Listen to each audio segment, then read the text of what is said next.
Hi, my name is Arthur, and it seems to me that on YouTube and political pundits on TV shows have talked a lot about the government going broke, or the government not being able to pay all of its expenses. So it seemed necessary to create this video in order to show people the difference between household spending and government spending. Here is one example from Fox News that perfectly lays out the general ideology when people compare governments to households. Take a look. But I don't see any easy way out, because when a country or an individual is broke, they're supposed to quit spending money, and they're supposed to pay off their bills. There's a bankruptcy in our future. Our national debt is at $12 trillion. The expectation is it'll be $19 trillion at the end of the president's first term. That's 3 years, a little less from now. We have probably $35 to $50 trillion in unfunded liabilities for Medicare and Social Security. No clue where that money's going to come from. How long before this country goes belly up, and what form will it take, do you think, when we roll over? Well, that's a big question, and if we don't clean up our act, it can be very bad, very dangerous, and political chaos could ensue. So they seem to be comparing the financing methods of households to the financing methods of governments, which is not a fair comparison, as we'll find out. But before we understand how governments work, we need to understand quickly how households work. Households, like you and I or a business, receive a certain amount of income or funds through selling products or providing services.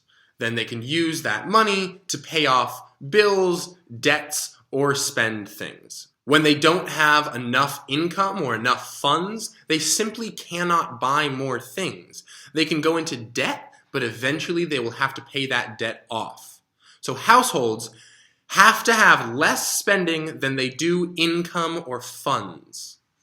Now, the very surprising thing to most people is that this is not the same as governments. In order to understand the difference between household cash flows and government cash flows, we need to understand one term called monetary sovereignty. The actual definition of monetary sovereignty can be found in the description below, but essentially it is a sovereign government that is able to issue something called a fiat currency, which is just a fancy word for saying that their currency is not convertible to anything, not convertible to gold or another currency. This means that they have the sole issuance, they are the monopoly supplier of that currency. This is important because it means that they can print as much of that currency as they want, never having to exchange it for anything other than the absolvency of taxes. A monetarily sovereign government can financially spend as much as it wants. There's no issue with printing more money. It can always do that. However, there are two real resource problems with spending in excess of money. The first is inflation, and the second is waste. If we print out $100 million today, and we spend it on goods and services across the nation, the first risk is inflationary pressures. That just means that if we spend that money just on things that are already being produced, instead of increasing productive capacities, trying to increase the efficiency of factories, or employing more people, then this money will go to raising prices instead of creating a more efficient economy. The second potential risk is waste. Now, we could print $200 million tomorrow, and we could use that to build a second Golden Gate Bridge right next to the first. And the day after, we could print $300 billion more and make a third Golden Gate Bridge next to the first two. However, this really wouldn't increase commuting efficiency of people in San Francisco by that much, and it would cost so much that it really wouldn't be worth it. So we can say that spending more money is financially sustainable because we're monetarily sovereign, but because it might go to pushing up prices instead of increasing productive capacities, and because it might go to unnecessary productive capacities, it's not always good to spend more money.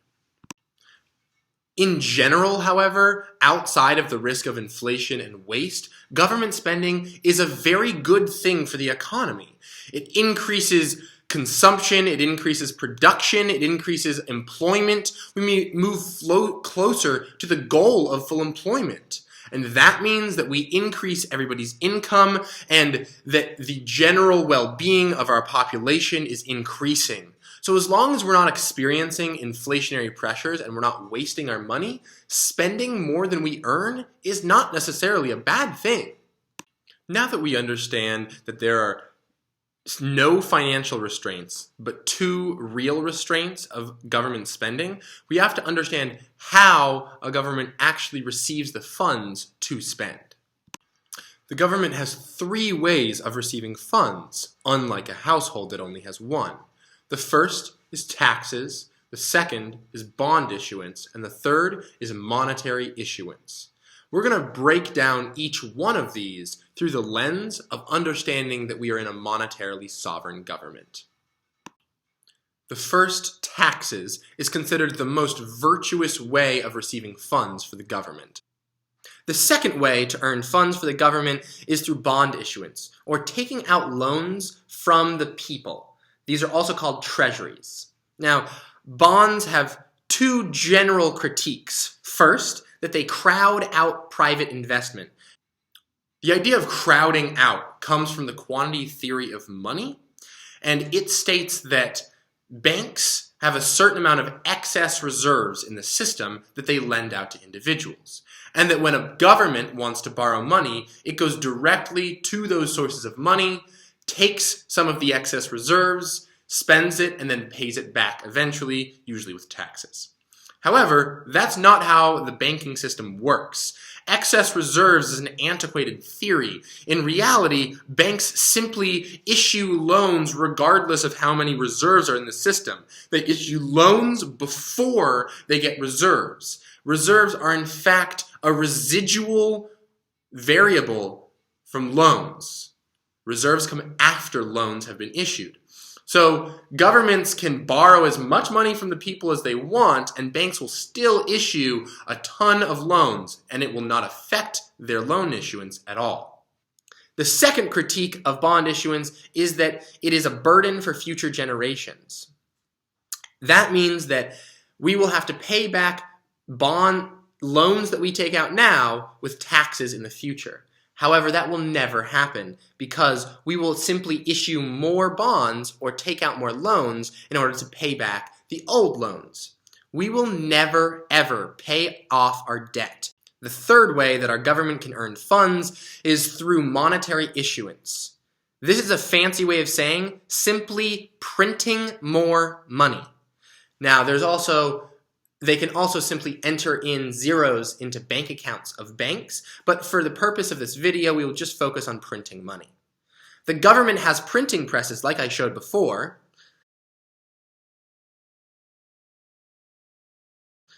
and they can print an unlimited amount of money with these because they're the sole issuer of this currency. Most political pundits say that monetary issuance will cause a rise in prices or inflation, but that's not necessarily true. That is only true if we spend money on non-productive capacities or we don't employ more people. As long as we increase the efficiency of the economy or we move closer to full employment, all of the monetary issuance that happens will go to an increase in production rather than an increase in prices. So all we have to know is what the state of the economy is in.